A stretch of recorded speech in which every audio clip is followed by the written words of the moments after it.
Então, para a questão aqui, que eu ranqueei como dificuldade alta, como é muito comum em questões de literatura, é um livro, ou melhor, é um texto, né, do livro O Bom Crioulo, que na verdade eu conheço com o nome de Bom Crioulo, está aqui a edição, né, do Adolfo Caminha, autor cearense, inclusive já está aqui na referência bibliográfica, como de costume, Adolfo Caminha, Bom Crioulo, não gostei desse ó não, mas tudo bem, né? São Paulo, editora Martim Claret, que é outra editora minha, aqui é a clássica edição da editora Ática, a Martim Claret também publica livros clássicos brasileiros. 2006 é o ano da edição, porque o livro foi lançado no século XIX, já que é um livro do naturalismo, estilo que começou no Brasil em 1881, com a publicação de O Mulato, tá? O Bom Crioulo é de 1895, do escritor Adolfo Caminha, não é o mais conhecido é o autor do Mulato, é o autor do Cortiço, é o Aloísio Azevedo. Tá bom? Então vamos ver aqui, portanto, é uma questão que já me traz um repertório prévio, né? Todo mundo tem aula em algum momento da vida sobre naturalismo. E aí o Enem pergunta, ó, a prosa naturalista incorpora concepções geradas pelo cientificismo e pelo determinismo. Duas características fortes aí que vão ajudar a gente a entender a prosa naturalista. O cientificismo, claro, tem tudo a ver com o imaginário do final do século XIX, com a ascensão do pensamento científico em oposição, por exemplo, ao pensamento religioso, e a gente vai ver que a literatura, de alguma forma, tenta se adequar a esse pensamento cientificista. Tá? Por exemplo, o realismo já traz a objetividade, ou a pretensa objetividade do realismo, ela já se deve a essa objetividade presente na ciência, pelo menos nas ciências naturais. Né? O naturalismo, o escritor naturalista, ele quer provar, através de sua literatura, uma ideia. Então, o livro é como se fosse um artigo científico, um documento científico, para provar a ideia que ele tem. Por exemplo, no clássico Cortiço, qual é a ideia, a tese defendida pela Aloísio Azevedo? É de quem, por exemplo, mora em lugares degradados, vai se degradar, tá bom? E isso é testemunhado claramente pelo personagem Jerônimo, um português que chega ao Brasil, trabalhador, casado, né, responsável, e que durante o livro vai se tornando um personagem adúltero, perde o emprego, cachaceiro. O Aloísio Azevedo, né, coloca inclusive o narrador do livro dizendo que Jerônimo abrasileirou-se, ou seja, o livro não esconde aí, né, o naturalismo hoje seria um estilo totalmente cancelado, né? Os autores trazem sim pensamentos que são, ao nosso olhar de hoje, preconceituosos. Entretanto, na época, o determinismo era uma teoria que validava essas ideias, porque o ser humano era visto como forçado a certas condutas por causa de três elementos. Então, o determinismo diz que o ser humano é produto do meio. Repare, o Jerônimo chega trabalhador ao Brasil e se torna degradado, né? Então, o meio influenciou nessa degradação, mas não só, também o meio, tá? O segundo elemento que eu vou citar aqui é a raça. Então as teorias raciais estão eclodindo nesse momento histórico e as teorias raciais veem com maus olhos a miscigenação e veem com maus olhos, por exemplo, indivíduos de origem africana. Então o Jerônimo também se degrada muito, né? Além desse ambiente do cortiço ser um ambiente degradado, ele se envolve com uma mulata, a famosa Rita Baiana. Então o determinismo é tanto do meio quanto racial aí, de alguma maneira, influenciando. E, além disso, o determinismo também tinha um terceiro elemento, que era o determinismo do momento histórico, tá? Esse é o determinismo do meio e do momento histórico é um determinismo que a gente consegue comprovar em vários momentos da vida, né? A gente sofre o determinismo do meio, a gente sofre o determinismo do momento. O determinismo racial, é óbvio, é um determinismo que não procede. Então, o naturalismo tem essa concepção, de fato, né, cientificista, e tem a concepção determinista, que são fundamentais para se compreender, né, o raciocínio por trás das obras. Então, no fragmento, a cena de tortura a bom crioulo reproduz essas concepções, que a gente acabou de falar, e elas são expressas pelo quê? Onde é que está o determinismo do texto? Onde é que está o cientificismo do texto? Tá, a gente vai ter que ler. Ainda que seja uma questão, quando ele fala de escola literária, que a gente possa até dar uma rápida passagem de olho para ver, por exemplo, se todas as alternativas são típicas do naturalismo. Por exemplo, falar em exaltação da resistência inata para legitimar a exploração de uma etnia. Não é uma coisa de todo ruim para o naturalismo, porque ao falar de etnia, ao falar, por exemplo, aqui na letra D, ó, de raça, e isso tem a ver com determinismo, né? Não é uma alternativa que está viajada, vamos dizer assim. Então, exaltação da resistência inata para legitimar a exploração de uma raça. Quer dizer, é uma raça inferior, então, portanto, ela pode ser explorada, ela pode ser escravizada. Sim, né? De acordo com o naturalismo, isso é plausível, tá? De acordo com o naturalismo, é óbvio. Observação detalhada do corpo, na letra D, para identificação de caracteres de raça. Sim, né? O autor naturalista ele pode fazer um levantamento de elementos raciais com a proposta de mostrar essa degradação de um tipo, podemos dizer, humano, né? Então, por exemplo, ó, se eu colocar aqui, eu até deixei separado para a gente ver, eu coloquei aqui um fragmento do Bom Crioulo, tá vendo? O romance Bom Crioulo tá aqui para a gente ver.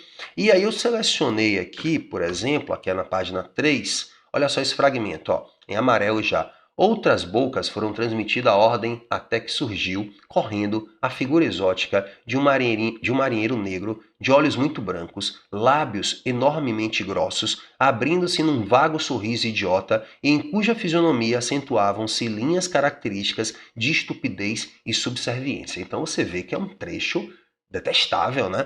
Mas que está aí trazendo uma visão naturalista, determinista racial. O personagem é visto de maneira bastante pejorativa. Número aqui, outro, vou trocar a página, vou para a página, né, uma página mais além, eu separei outro fragmento. Ele diz o seguinte, ó.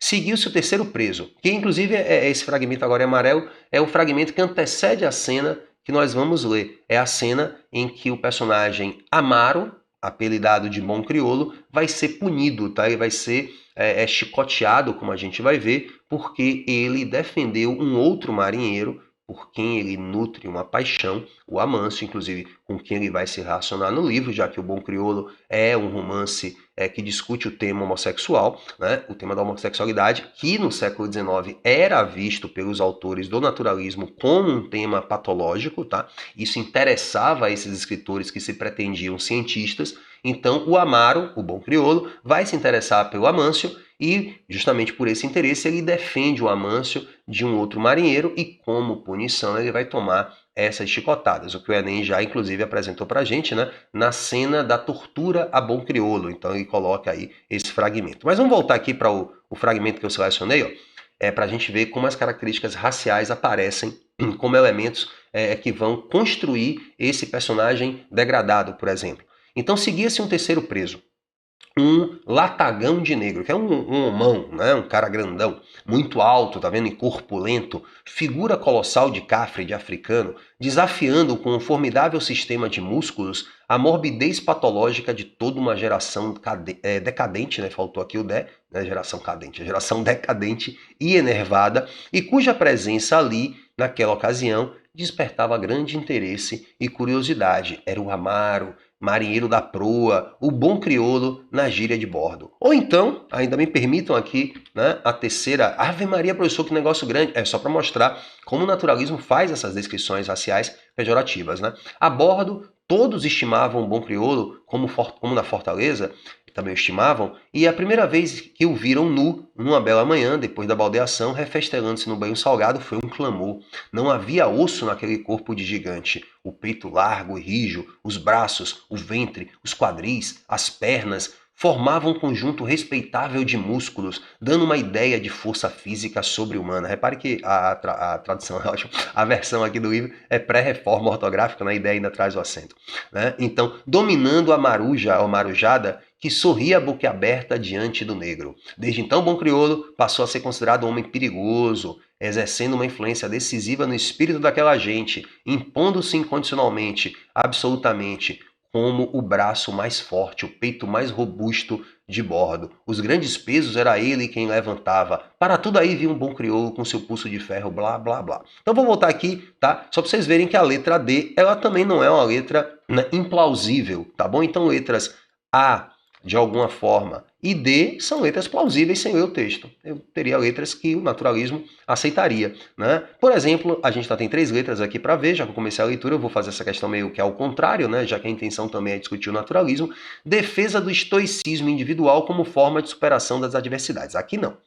O estoicismo, gente, é uma doutrina filosófica, né? Até separei também aqui para a gente ver, né? Uma referência ao estoicismo. Olha só, estoicismo está aqui, né? Deixa eu subir um pouco para vocês verem, estoicismo, tal, tal, tal, mas me interessa o sentido número 3, ó. Resignação diante do sofrimento, da adversidade, do infortúnio. Aquela pessoa que aceita, aquela pessoa que resiste às dores, tá? Sem reclamar, sem, né, ser uma pessoa que vai ficar se lamuriando, então uma pessoa estoica. O estoicismo, né, não é uma característica do naturalismo. Tá? Essa questão acaba se tornando esse item aqui uma espécie de distrator, de pegadinha, porque pela leitura do texto a gente vai ver que o personagem tem uma postura estoica de alguma maneira. Né? Mas isso não é uma característica que ilustra algo do naturalismo, porque o naturalismo fala o contrário. O naturalismo fala do ser humano natural, nesse sentido de que não vai respeitar as convenções sociais, porque ele é movido por esses elementos, inclusive elementos animalescos, instintivos, que vão fazê-lo revidar bruscamente a uma agressão. Então o naturalismo não prega, pelo contrário, estoicismo nenhum. Agora, é interessante que essa característica do estoicismo, ela tem a ver com uma outra escola literária, né, do mesmo período, por sinal, que é o parnasianismo. A gente está vendo aqui, eu também selecionei um trechinho aqui do poema da Francisca Júlia, é uma autora brasileira não muito presente em exame de vestibular, mas, ou no Enem, nunca apareceu no Enem, mas que tem um poema que me lembrou, me ocorreu na hora que eu estava vendo essa questão do estoicismo, que é a musa impassível. Que é uma pessoa impassível é aquela pessoa nada bala, sabe como é? Até brinco, né, que tem umas salas que são impassíveis, você conta algo, pô, não se abala, né? Você faz uma piada, ninguém ri, né? Você conta uma coisa idiota, ninguém fala nada, você dá uma aula chata, o pessoal com a mesma cara sempre, pessoal blasé, pessoal estoico, pessoal impassível. Então, ó, musa, diz aí o eu lírico do poema, né? Um gesto sequer de dor ou de sincero luto, jamais chafei o cândido semblante, que nada abale sua cara, tá, minha filha, né? Seu cândido semblante jamais seja enfeado por um gesto de dor ou de luto. Diante de Jó, na Bíblia, né? Eu acho mais quando alguém diz Bíblia, né? Diante de Jó, tem o mesmo orgulho. Jó foi um personagem da Bíblia, gente, que resistiu a várias provações impostas por Deus e se manteve impassível na fé, se manteve firme na fé. E diante de um morto, você tem o mesmo olhar e sobressenho e face austera. Então a Francisca Júlia aí em Musa Impassível, de fato está construindo um estoicismo, tá vendo? Até uma defesa do estoicismo. Não sei se como forma de superação das adversidades, que eu não li o texto todo, mas isso com certeza não é um elemento do naturalismo. Então, aí, sem ler o texto, foi bom, né? Porque eu vi que o item B, por exemplo, não procede.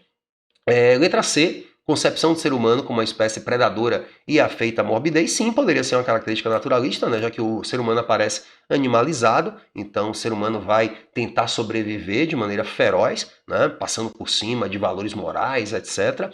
O próprio João Romão, do Curtiço, né, ilustra isso, um personagem que quer enriquecer a qualquer preço, e apologia à superioridade dos organismos saudáveis para a sobrevivência da espécie. Não é alternativa ruim também não, porque a gente está falando de ciência, a gente está falando, portanto, de algo, né, de um determinismo racial. Então a letra E não é de todo ruim. Então, pela minha maneira aqui, a gente não foi muito longe não, né? A gente ficou aqui com 4 letras ainda. É uma questão que, por isso, eu já ranqueio como dificuldade alta. Se você assistir ao episódio 6, em que eu analiso um poema do parnasianismo, vocês vão ver que eu usei uma estratégia bem parecida, mas lá foi um pouquinho mais eficaz. Vale a pena ver o episódio 6 aí do parnasianismo, aproveite e embale aí na revisão das escolas literárias. Repare, vou ler o texto então, já que tem 4 itens com possibilidade de marcação. Com efeito, Bom Crioulo não era somente um homem robusto, uma dessas organizações privilegiadas que trazem no corpo a resistência do bronze, a sobranceira resistência do bronze. O bronze aqui, gente, aparece com 2 sentidos, né? No sentido de ser, deixa eu botar aqui o sobranceiro também para você ver o sentido dicionarizado dele. O bronze aparece aí no sentido de ser um metal, né? Para valorizar a força e também pelo aspecto escuro, né? Um metal escuro, então isso remete à força do bom crioulo e também à sua etnia, tá? O sobranceiro, eu botei aqui, ó, sobranceiro, né, que está em condição superior a outro, que encara as pessoas com superioridade. Então ele tem o quê? Uma sobranceira à resistência do bronze. Então ele está acima dos outros marinheiros na força e esmagam, né? Essas pessoas como o bom crioulo esmagam com o peso dos músculos. Então, tá uma descrição aí do corpo dele mais uma vez, né? A chibata não me fazia estrago, não me fazia moça. Tinha costas de ferro, então de bronze, de ferro, essa insistência em elementos metálicos, né, para realçar a força bruta do personagem. E vale lembrar que nesse momento, gente, a força bruta, mas é legal, é fortão, assim, sua visão de mundo de hoje, tá? 2022, em que as pessoas querem ficar fortes, né? Na época, ser muito forte ia aparentar que você realizava trabalho braçal, né? Que você não era uma figura intelectualizada, tá bom? Então, o bom crioulo, ele é descrito como força bruta, isso não é enaltecedor para a visão da época, isso é, de alguma maneira, como se fosse uma gangorra, em que aumenta a força, diminui o intelecto. Tem algumas pessoas até que têm esse estereótipo hoje, né? Não, ele não deve ser muito inteligente. É preconceito, claro. Mas existe ainda hoje esse imaginário. E no naturalismo isso está como um elemento social. Tá? O intelectual ele se vale de outros atributos e não da força bruta, da força física. Esse cara não, tinha costas de ferro para resistir como um Hércules ao pulso do guardião Agostinho, que é o guarda lá que vai, né, dar a chibatada, espécie de carrasco. Já nem se lembrava do número das vezes que apanhara de chibata. Entretanto, já iam 50 chibatadas. Vamos subir aqui. Entretanto, já iam 50 chibatadas. E está sofrendo essa punição que eu mostrei para vocês, né, que eu citei para vocês, por ter defendido o grumete Amâncio. Então, entretanto, já iam 50 chibatadas nas costas de Amaro ou do bom crioulo. Ninguém ouvira um gemido, nem perceberam uma contorção, um gesto qualquer de dor. Tá vendo? Ele tá estoico aí, ele tá, né, firme. Né? Ninguém ouviu nada.